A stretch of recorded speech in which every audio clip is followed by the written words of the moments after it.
Continuamos en Cátedra Médica. Hoy tenemos la oportunidad, jueves 11 de agosto del año 2022, de conversar con el doctor Luis Ortega, quien es psiquiatra, pero es psiquiatra de los pequeñines, como yo digo, y también de los adolescentes, infanto-juvenil. La psiquiatría, hoy, en el año 2022, vemos la salud mental en términos general, pero la psiquiatría jugando un papel estelar en la etapa post-COVID. Aunque el COVID no ha desaparecido, pero el momento más álgido, pues ha pasado, se ha disipado y hemos tenido como herencia una serie de trastornos en la esfera psiquiátrica y en la esfera psicológica que diríamos que es la secuela o la herencia de ese momento en que desde el año 2020 hasta esta fecha hemos estado padeciendo los seres humanos. Y hoy vamos a estar conversando justamente con este psiquiatra que es parte de la familia de Cátedra Médica, porque aquí la salud merece respeto y estaremos conversando del uso de las drogas en los adolescentes. Muy buenos días, doctor Ortega. ¿Cómo estás, Amaury? Muy bien, muy bien. Un placer tenerte de nuevo entre nosotros y hoy conversando de un tema que es bastante interesante, que es el uso de las drogas en nuestros adolescentes. No, definitivamente es un tema vital para poder ver cómo estamos desarrollando y cómo nos estamos relacionando luego de la pandemia y luego de que ha aumentado las cantidades de todo lo que tiene que ver, como tú decías, de salud mental, tanto de los suicidios, del uso de drogas, de la violencia. Eso ha aumentado muchísimo después de las pandemias. Y yo creo que más que ha aumentado, lo hemos puesto en el espejo, lo estamos mirando. Antes de la pandemia lo teníamos, pero lo teníamos en lugares aislados y no poníamos atención.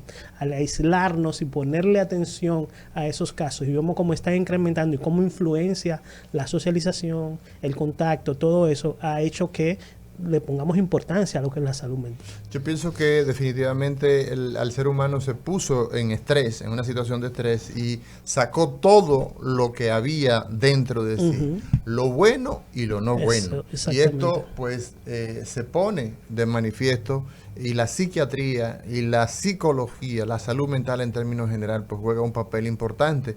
Y es una pena que nosotros estemos hablando de si las enfermedades de un tipo, las enfermedades mentales puedan o deban estar cubiertas por la seguridad social. Eso no tiene mucho sentido. El doctor Luis Ortega, quien es psiquiatra, ya lo hemos dicho, con una especialización en salud mental en las edades infanto-juveniles y tiene entrenamiento en el uso de la ketamina, por ejemplo, a nivel neuropsiquiátrico. Y él es el director del Servicio de Salud Mental de Psiquiatría Infanto-Juvenil del Hospital Santo Socorro. Ahí lo encontramos no solamente en la parte asistencial pública, sino que también lo encontramos en la docencia, ahí con residentes, con médicos en formación, con estudiantes de medicina, y él tiene estudios en medicina forense y criminalística, sobre todo con el enfoque de la psicología criminal y la psiquiatría forense. Eso es parte muy escueta, muy resumida del profesional que tenemos en el día de hoy, Luis Ortega. Drogas en el uso de los adolescentes es el tema de hoy en Cátedra Médica. Doctor Luis Ortega, iniciar con un dato que da, al año 2018 el Consejo Nacional de Drogas, que dice que en el país existen alrededor de 300,000 adolescentes entre 13 y 14 años que consumen drogas. ¿Qué ha pasado justamente con esta introducción que usted daba? ¿Qué ha pasado luego de la pandemia? ¿Se agravó esto? ¿Disminuyó este problema? Háblenos un poco sobre ello. No, definitivamente se agravó. Fue una situación de estrés, como decía el doctor Amaury, del cual hizo que los jóvenes, los adultos, todo el mundo buscaran formas de cómo poder sobrellevar esa situación. Muchos entraron en depresión, muchos entraron en estado maníaco, muchos entraron en violencia, como decía, y hay otros que comenzaron a consumir sustancias ilícitas, incluyendo los adolescentes. que fueron los que más aumentaron. Sí, es un dato alarmante, 300.000 niños. Sí. La población niños y adolescentes es alrededor de 3 millones, 4 millones de personas, y de los cuales el 10, el 15% está consumiendo algún tipo de droga. Es un dato muy alarmante porque es prácticamente 15 de cada 100 niños van a estar asociados a la droga y todo lo que conlleva esto, que es el problema social, el problema de salud, el problema de conducta y comportamiento. Luis, ¿y tú crees que medicalizando esta situación se podrá resolver sin ir a sus determinantes? Yo creo que el enfoque de la adicción, no solamente en nuestro país, está mal guiada. Okay. Estamos tratando de quitar la adicción reprimiendo al adicto, reprimiendo solamente con el control. Y eso hemos visto que no ha sido nada efectivo. Okay. Hay que crear los ambientes y las políticas públicas para trabajar esos adictos. Entonces, la pregunta es, ¿cómo podemos solamente así, medicalizándolo? No tenemos que ser holísticos, ¿no? Tenemos que ir a todas las áreas, la social, la médica, la interpersonal, la familiar, porque todas esas tienen un impacto sobre el joven y la conjunto de todo es que va a poder disminuir o controlar lo que es el consumo de drogas. Nosotros tenemos que la República Dominicana, según la Oficina Nacional de Estadística, tiene aproximadamente unos 2 millones de seres humanos que están en edades de la adolescencia. Y estamos hablando de que en las casas dominicanas, lo menos que hay es un adolescente. Y esto significa que, pues, el consumo de narcóticos, el consumo de alcohol se ha incrementado, producto naturalmente de esos factores estresantes como tiene el ser humano, que pasa de la niñez a la adolescencia. Ahora bien, Luis, la pregunta: ¿cuáles son las situaciones que se da en ese cerebro de niño a adolescente que le provoca tanta turbulencia? Nosotros, mientras vamos desarrollando nuestro cerebro, se van desarrollando áreas de nuestro cerebro, incluyendo la corteza prefrontal, la famosa corteza prefrontal que yo hablan muchísimo aquí, que es la que nos controla nuestros impulsos, controla nuestras decisiones. ¿Qué pasa? Los adolescentes y los niños lo tienen menos desarrollado. Esta corteza prefrontal también está asociado a lo que es el circuito de recompensa. El circuito de recompensa es lo que a nosotros nos da placer. Yo te atiendo bien, tú vas a un restaurante y entonces cuando yo termino ya de darte el servicio, tú me das una propina. Hay dos cosas que naturalmente el circuito de recompensa siempre lo activan, que son el comer y el beber y el tener sexo, el copular, ¿no? Esas dos cosas, naturalmente nosotros, el circuito de recompensa está haciéndolo porque es lo que hace que nosotros sobrevivamos, ¿no? Que la especie se aumente, ¿no? ¿Qué pasa con las drogas? Que externamente nosotros activamos el circuito de recompensa, ya sea con una droga, con el sexo pornográfico, con diferentes tipos de posibles adicciones, y el externo, el artificial, es más potente que el natural. Entonces pasamos a un segundo plano, el comer, el tener socialización, el tener sexo, y entonces nada más nos concentramos en ese placer que nos dio esa droga. Eso significa entonces, Luis, que cuando una persona empieza a consumir una sustancia que le produce placer, que le produce alegría, que le produce euforia, esto pues lo que lleva es a que en busca de ese placer tú sigas demandando más esa sustancia o esa actividad, porque ya has dicho que la pornografía, por ejemplo, que el juego, la ludopatía también produce. Y el comprar compulsivamente, todo eso hace que el sistema de recompensa se active. Y como habíamos dicho, los niños y los adolescentes, la corteza prefrontal está hipodesarrollada. Por lo tanto, no tienen el control. Cuando le comenzamos a meter esa droga y a alterar ese sistema, no dejamos que desarrolle esa conducta. Entonces, tenemos adultos que no se controlan a nivel de impulsividad, tenemos adultos que no saben, tienen problemas de memoria, no saben qué cómo hacer las cosas, problemas de ejecución, de hacer las cosas, de motivación. Entonces, todos esos circuitos que están alrededor de este circuito de recompensa se ven alterados simplemente por el hecho de introducir esa sustancia externa y dañina, porque hay excepciones también, que no todo va al circuito de recompensa a producir ese placer. Luis, pudiera ser que debido a la fase del modelo de producción y consumo que nosotros estamos viviendo, a donde se exige demasiado, bueno, prácticamente es una neoesclavitud, pudiera estar llevando a las personas a vivir prácticamente un trastorno del límite o acercarse a un trastorno del límite de la personalidad, y que para escapar tenga el uso de este tipo de sustancias. Pudiera ser. Sí, puede ser uno de los factores. La sustancia está muy asociada a la parte social, a la parte de cómo nos relacionamos o de cómo nos sentimos. Hay un experimento que se hizo con ratas, ¿no? Con 2 botellones de agua, le echaban en uno un poco de cocaína y en la otra le dejaban el agua sin nada.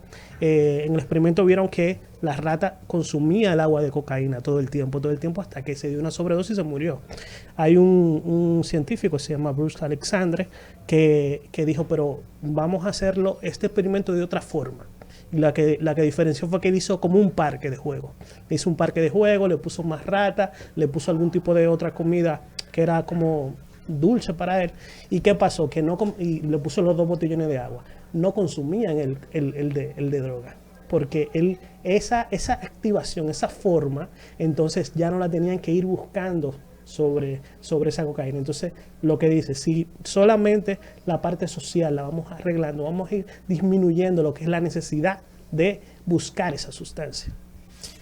Motivaciones, entonces, está probablemente en escenarios familiares débiles, escuelas deficitarias, comunidades donde, por ejemplo, tú sales en tu barrio y tú lo que encuentras son calles llenas de basura, tú no encuentras un parque, tú no encuentras un lugar de ocio, una biblioteca, un centro cultural.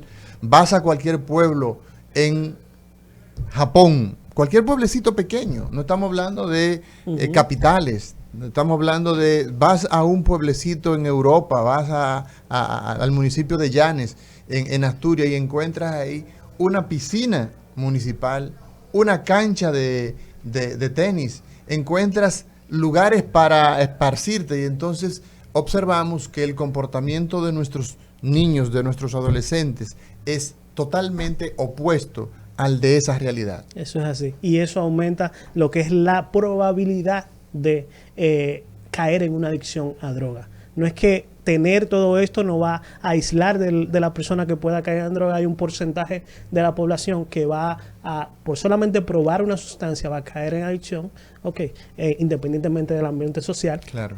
Pero sí hemos visto, y las investigaciones han dicho a nivel mundial, que si nosotros podemos, no solamente el ambiente social, también el ambiente familiar, o sea, si podemos comunicarnos con el adolescente de una manera adecuada sobre el tema de la droga, ellos tienden a disminuir la experimentación o la búsqueda de la droga. Luis, ¿cuáles son las principales drogas narcóticas que se utilizan en nuestros adolescentes? Vamos a ver si tenemos la oportunidad de incorporar a la gente. Si baja por favor un poco el volumen. Muy buenos días, Cátedra Médica. Muy buenos días, Amaury. Muy buenos días, La Fontaine, a todo tu equipo y a tu invitado. Hola, Albert. Profesor Luis. Hola, buen día. Sí, 2 preguntas sobre el tema. Ustedes tocaron el tema post-pandemia.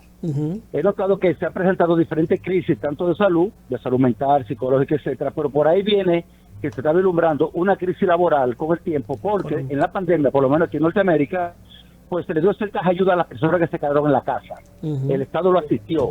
¿Qué pasa? Que los trabajos, bueno, pues, producto de la crisis, tomaron eso como medidas preventivas y no asistían a los trabajos. Hoy en día, lo que son las grandes tiendas, por ejemplo, los bancos, asimiló la pandemia, le buscó una solución y ahora ese personal que despidió no lo necesita. Por ejemplo, utilizó lo que es la robótica, utilizó lo que es la inteligencia artificial y lo que son cajeros, lo que son, por ejemplo, supermercados, asistente a manager, lo que son, por ejemplo, camareros. Esa persona, esa gran población laboral, ya no es necesario 100% como antes. Entonces, por ahí viene una crisis laboral con personas que están con edad productiva y no encuentran trabajo, porque eso es lo que hacían.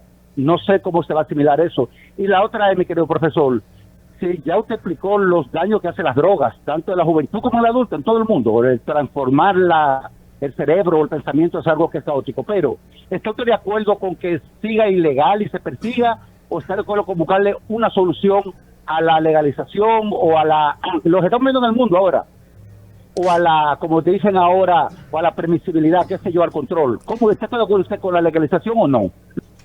Adelante, doctor. Mira, esa es muy buena pregunta y por eso le hablé con Amaury para este tema, porque con la cuestión de David Ortiz y la legalización de la marihuana, tenemos que ver todos los puntos de vista. La droga en sí puede ser una medicina y se utiliza como medicina. Muchas de las sustancias psicoactivas, tal vez no decirle droga, son sustancias psicoactivas que en un ambiente controlado sí pueden producir ese bienestar a la persona de tipo médico.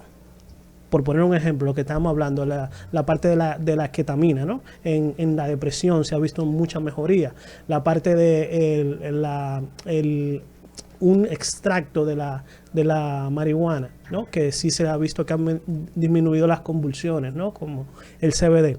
Pero eso, de ahí a usarlo comúnmente, entonces, y sin control, entonces viene lo que nos está pasando con los opiáceos, ¿no? Que tenemos un descontrol y tenemos un problema de salud pública por el uso de el fentanilo, la heroína y todo lo demás. Entonces, no es que no se pueda usar médicamente, se debería usar médicamente y ver su beneficio a nivel médico. Lo que sí hay que tener un buen control y una buena planificación de qué, cuándo y quiénes lo van a usar, ese tipo de sustancias. De la planta de la marihuana hay 3.500 plantas diferentes y todas pueden tener algún tipo de efecto medicinal, pero sabemos que también tienen consecuencias, como son el síndrome motivacional y otros problemas que nos trae el uso de marihuana.